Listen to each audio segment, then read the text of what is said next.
Абай Құнанбаевтың өмір баяны. Абай Құнанбаев қазақ халқының ұлы ақыны, ойшылы, ағартушысы, композиторы және ұлттық жазба әдебиеттің негізін қалаушы. Ол қазақ халқының рухани дамуына өлшеусіз үлес қосқан тарихи тұлға. Абай Құнанбаев 1845 жылы 10 тамызда қазіргі Абай облысы Абай ауданына қарасты Шыңғыстау өңірінде дүниеге келген. Азан шақырып қойылған аты Ибрахим. Анасы Ұлжан мен әжесі Зере оны кішкентайынан Абай деп еркелетіп атаған. Кейін бұл есім халыққа кең таралған. Әкесі Құнанбай Өскенбайұлы өз заманының беделді, ауқатты, ел басқару ісіне араласқан биі болған. Анасы Ұлжан мен әжесі Зере Абайдың мінезі мен дүниетанымының қалыптасуына ерекше әсер етті. Олар халық ауыз әдебиетін, ертегі мен аңызды көп білетін, сөзге шешен адамдар болған. Абай алғаш ауыл молдасынан сауат ашты.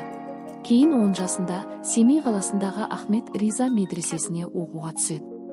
Бұл медреседе ол діни біліммен қатар араб, парсы тілдерін үйренеді. Сол кезеңде Абай шығыс әдебиетімен терең танысады. Сонымен қатар ол Семейдегі орыс мектебіне де барып, орыс тілін меңгере бастайды. Жас кезінен ақ Абай білімге, ғылымға, өнерге ерекше құштар болды. Ол орыс әдебиетін, еуропалық философтарды қызыға оқыды. Пушкин, Лермонтов, Крылов, Толстой сияқты ұлы жазушылардың шығармаларын қазақ тіліне аударып, халыққа танытты. Әкесі Құнанбай Абайды ел басқару ісіне ерте араластырды.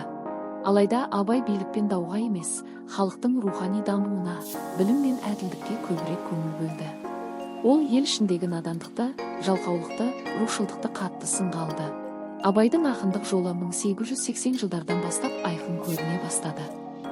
Ол табиғат лирикасын, махаббат тақырыбын, адамгершілік пен білім туралы терең философиялық өлеңдер жазды.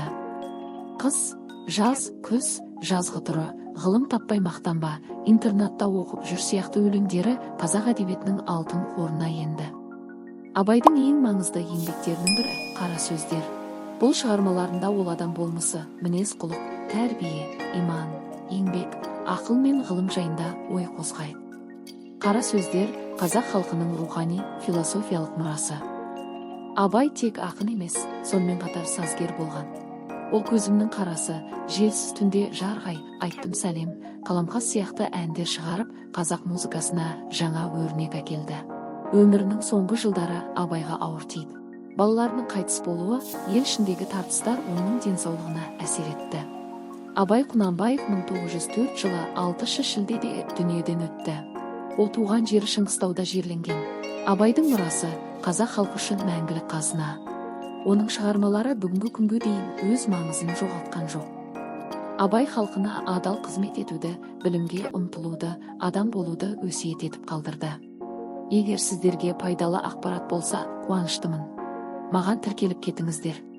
Менің парақшамда осындай тағы басқа да пайдалы ақпараттар бар.